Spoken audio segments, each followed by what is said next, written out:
Hi, everybody. This week, I wanted to share a very important thank you and the story that goes along with that thank you. Um, this thank you is going to be dedicated to who many people would know as an author of Conversations with God, Neale Donald Walsch. And originally, this past week, when I had finally felt as though this was the right time to send this thank you to him, I thought, I'm going to write an email because I want to share this story and I want to thank him for something very, very specific. And then last night, I woke up in the middle of the night and had such clarity that, oh my gosh, I'm not supposed to write it. He'd probably stop reading like 3 sentences in, not because it was that boring, but just because, busy people. So I thought, no, I want to tell this story because this is one of the most important stories that I can share at this point in my life, and it's one of the hallmark reasons why, what I do now, my soul's work with True Conversations, came about or has evolved in the direction that it's evolved in, where we believe that every human being deserves understanding, and we want to provide this continuous platform and help people share understanding with each other and create understanding together. And so the story starts, instead of writing it in an email to him, I wanted to share it on a video. I wanted to share it from my heart to you all as well, so that you can hear it, since we're doing this video series about what is my story and what are some of the times in my life that really changed me and changed the trajectory of where, things were going. So the subject line of this email really to Neale would have said, thank you for using my name in The Little Soul and the Earth, which is a children's book that he wrote. There's 2 of them together, Little Soul in the Sun and Little Soul in the Earth, to help explain some of the lessons from Conversations with God to children. So here's the story, because in the span of about 30 minutes of my life, my understanding of my relationship with God completely changed. So here we go. And this is why I want to thank him. You have to wait for the end of the story to hear why was my name so important that he used it. So after my son was born, started a huge physical decline and a spiritual awakening. Right after he was born, I experienced really physically a crash where my organs were not functioning the way they should have been. Really, it had been decades of stress leading up into that point of giving birth to him and having a very stressful labor. Really was the straw that broke the camel's back in terms of my body. That was the hardest 18 months of my life to recover from that and to heal myself physically. During that time, spiritually began my awakening, because from the moment I had my son and I held him and felt a lack of connection that a mother's supposed to feel with their child, and that lack, that disconnect, continued. And he was sick as well. We were both physically struggling for months. And this disconnect, this wondering of what do I need to learn about love? What do I need to heal in order to love someone who can't even show me love back? And here's my child who is struggling enough and is uncomfortable in his own skin and who's so tired that he can't convey to me love. So what do I need to understand about love that I haven't yet mastered in my life? And those were the questions going through my head as I'm literally going through life feeling drunk and feeling so exhausted. I can barely keep my eyes awake during the day as my body healed.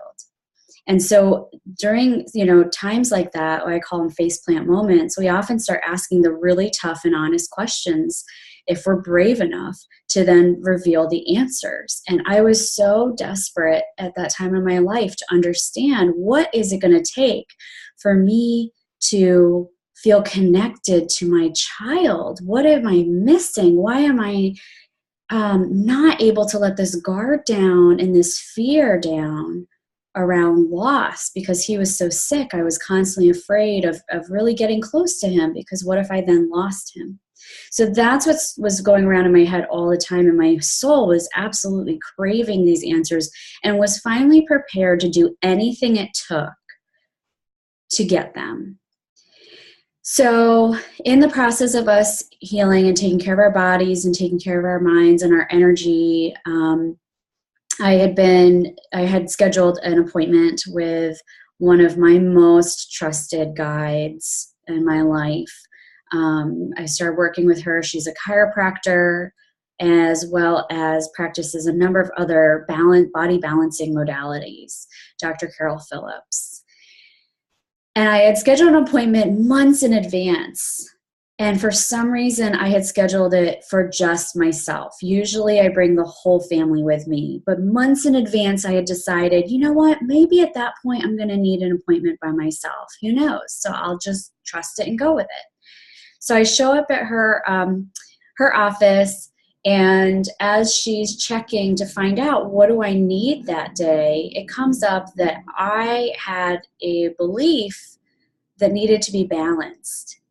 So she goes through this process through muscle testing to figure out what inside of me is unbalanced, what belief system or thought is not in harmony, and that I'm actually ready to work on.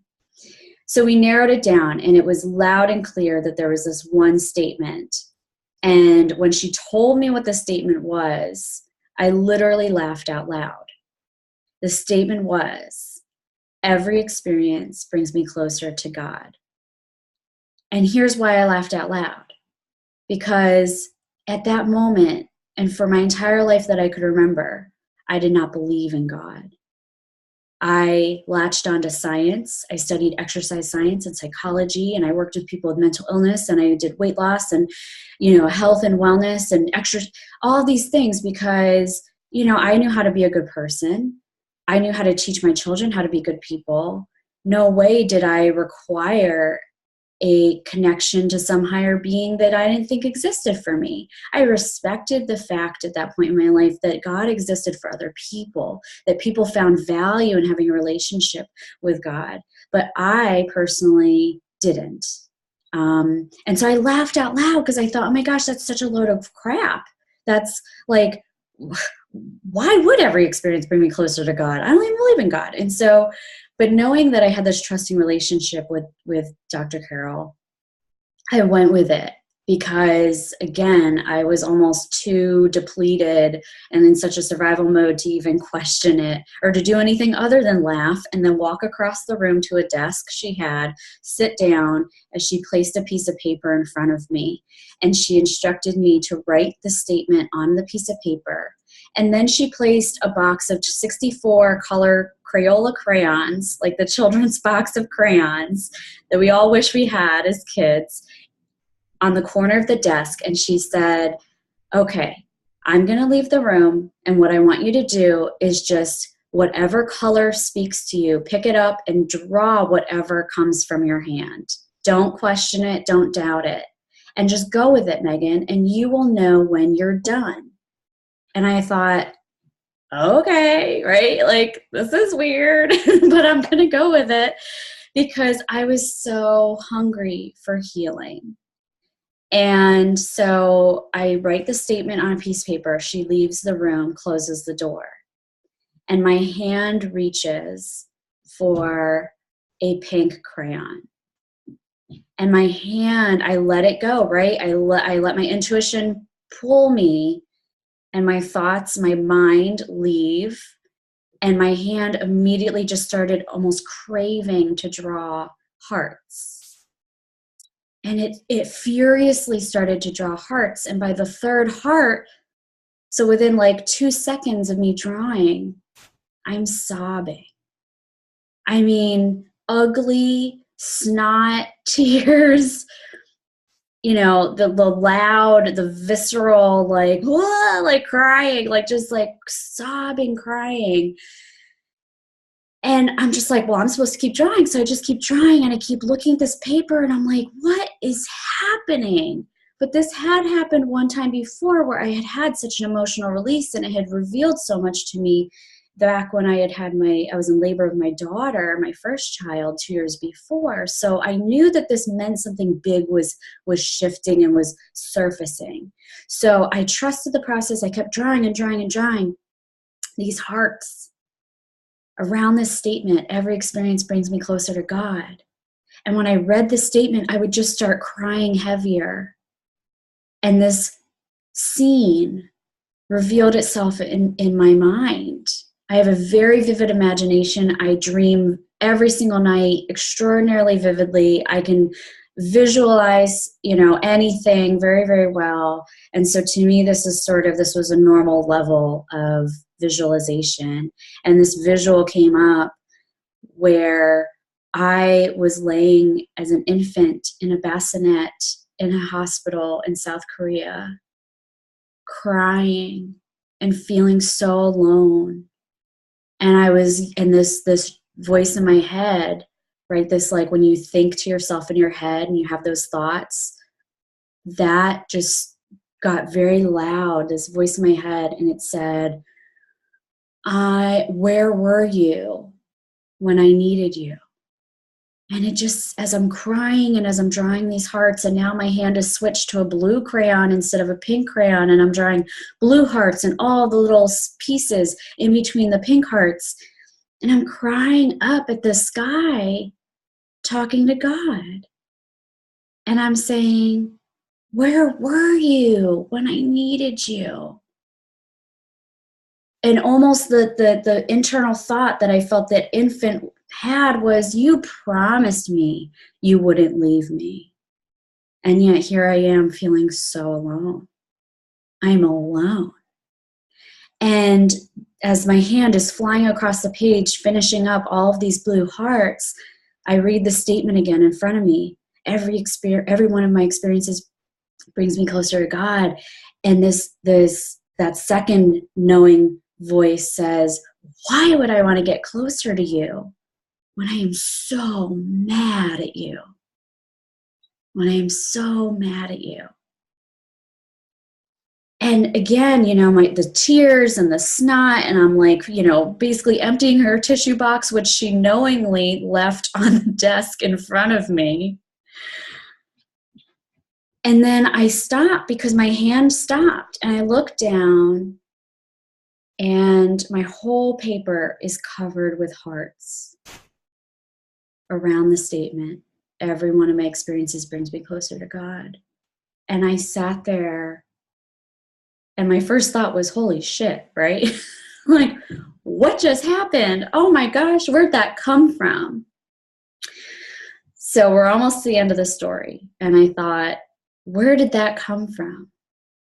You know, and the gift of when things happen, when things come into your awareness, when you are not even consciously aware that existed for you, that was a problem for you, that was a block for you, those are the times when I think, you know, we almost need that. We need that shock and that surprise in order to go, that must be true. That must be true, because on no level could I have made that up. On no level did I ever think that my lack of connection with God, or even acknowledging that God existed, was due to any trauma or any feelings from my childhood or from my infanthood. And yet here I had just been given this memory, been reliving this memory where as an infant I screamed up to a God and said, you're supposed to be here. Where were you when I needed you? I'm extraordinarily mad at you now.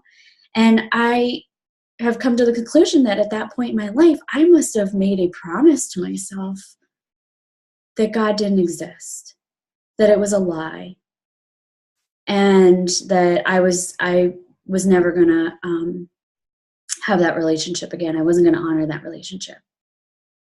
And then there were many things in my life that happened since, being adopted and coming over to America at 4 months old and moving multiple times and having a brother who suffered from very severe mental illness and feeling afraid of loss over and over and over and over again in my life. And then here I was as a mother of 2 young children, not able to connect. So it all started, this realization that, oh my gosh, this relationship, this spiritual disconnect is why I can't connect. Because I don't trust that someone's not going to leave me again. So as I was sitting at the desk, I looked down at the completed picture. I put everything away. I throw all my tissues and everything into the trash can. And I opened the door out of that room and look at Dr. Carol, and I said, something big just happened, right? Something huge just happened. I didn't even know that this was in me. And she started to walk towards me, and then she quickly turned around as if she was being pulled, as if someone had literally spoken to her and said, turn around. And she went to her bookshelf and she got off the bookshelf 2 books. And those 2 books were The Little Soul in the Sun and The Little Soul on the Earth. And she said to me as she turned around with the books in her hand, and she handed them to me, and she said, I don't know why, but I was just told I need to give these to you. Maybe this is what will help you through this next step in your life. Maybe this will help you make sense of what just happened 5 minutes ago. And that's all we really had to say to each other, because we both understood this was such a profound experience. And that I needed time to figure out, what does this mean? What is going to be my, am I going to believe it? Am I not going to believe it? Am I going to accept it? Or am I going to, how's my future going to look? So I went home. And I felt I've had that feeling before of spirit, but I never called it that. I always called it like you're in flow, or you're in alignment, or you're just like high on life, or you're just in your vibe. Just like my intuition was the word I would use. I'd use intuition versus, the spirit moving me or my future self tugging me. Down a path that feels good. So I went home and I wrapped myself in my blanket on my bed, and I just wanted to be quiet and alone. And I sat there and just trusted I was supposed to read these 2 books. 2 books that 30 minutes prior I never would have picked up. I would have looked at and gone, what is this? I have no interest in that. I don't need that. But here I was, so hungry to figure out, why were these 2 books placed in my life. So I start reading them. And everything I'm reading, I am realizing life until that point had been preparing me, so that the moment I would read these words and have this understanding of what God was and what our souls were and why we're here on this planet and this life right now, that I would be ready to accept it as truth. I was already ready. It wasn't a far leap. And so as I'm reading it, I'm going, oh my gosh, yes, this makes so much sense. This feels so right. This is exactly, I'm the type of person that, since I was an infant, and of course my earliest memories when I was 2 and 3 years old, I would sit on my bed at home and wonder, what am I supposed to do? What is my purpose in life? Why am I here this time? What am I supposed to create? I would ask myself that at 2 years old. And I would sit in my room just wondering, what am I supposed to do? So when I read these books and I hear the explanation of how the little soul had chosen to experience something in his life, and that other people, other souls would come down and help facilitate that for them, it all made so much sense. And then I flipped to the next book, The Little Soul and the Earth. And finally the soul gets to enter into this baby's body. And the baby enters into the world, and the parents are there to receive the baby, and they exclaim, "Hi, Megan," right? And I look at it because it's not just Megan. It's Megan spelled the way that my parents chose to spell Megan, which is Meghan, which is one of the least common ways of spelling Megan. And I'm sitting there and I'm feeling such a rush that I pick up my phone and I take a picture of the page and I text it to one of my dear friends who I had talked to on the way home from this appointment, and we had this revelation because she has a great connection with God that we never could talk about, but now I was with her. I got it. I understood it. And I texted her. I said, holy crap, right? I think I probably used other words, but I said, I think I'm hallucinating. I said, so can you just read this page? Like, look at this picture and tell me, what name do you see? And she said, oh my gosh, I see your name, Megan. And so I read it over and over and over. I read the 2 books many times over that day, just in the quiet. You know, I told my husband, you know, keep the kids downstairs. I just need time to absorb and figure this out. And I read those books over and over and over again, and I cried, and I just felt like, okay, God, you needed me to really, really understand. You really needed me to have no doubts that this is all true, that this is all happening, that this isn't a coincidence. So that was the what locked the deal for me. That made it all safe for me to believe and safe for me to accept the relationship I can have with spirit, with God, with love, with, you know, the universe, and then I can call it all those things.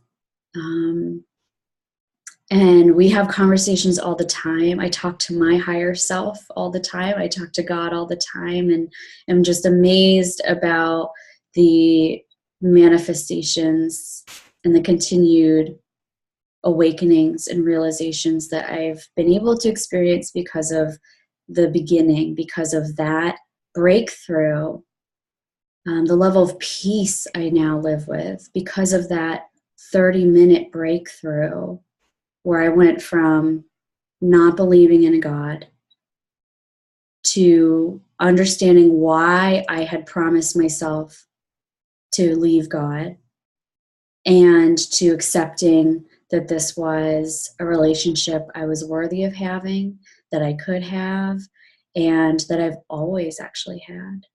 It was the disconnect, the fact that I was an infant crying out and saying, where were you? I'm so mad at you.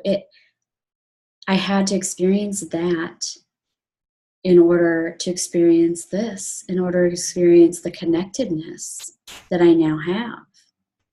And that has happened multiple times throughout my life. I had to experience the disconnect from my birth mother to understand the connection that I wanted with my children. I had to work through a lot of the healing and the pain from that separation in order to then connect deeply with my loved ones. And she even gave me an opportunity to feel disconnect again, and to realize that my connection and the love that I can feel has nothing to do with people walking in or out of my life. It has to do with me and my belief and my trust that everything's happening for me. And all of that has been shaped and amplified because of the work of Neale Donald Walsch, and because of those 2 books that started it, and because of you're using my name, because of the use of my name. And I've recently started thinking, you know, I wonder what the backstory to that is, because as a writer, and especially as a vessel for these thoughts that I'm sure as Neale Donald Walsch writes them, sometimes, we get to hear it in their conversation that sometimes he's wondering what's going on, and are you sure you want me to write this? And are you sure you want me to put this down? And so I don't know what the back process was to picking that name of all names, of all American or whatever names you could have picked. But I just thank you. I thank you for picking that name, because it was at least so that when I had read it, I would have known it was true. And I don't know if you get this all the time from other Megans that are spelled that way, but even if you do, it doesn't undermine the story. So thank you. And thank you all for letting me share this very, very important story in my life. And I look forward to having another true conversation with you next week, and seeing you on Facebook Live on Thursdays at 7 o'clock Eastern Time, as well as coming up in Maryland, September 30th at 2 o'clock near the BWI Airport. It's going to be our next live True Conversations live event with about 175 female entrepreneurs, helping us talk about and help each other understand the true entrepreneurial journey of a woman here in the DMV area. So we hope you can join us for that. But until then, may you be true in all that you do. Love you.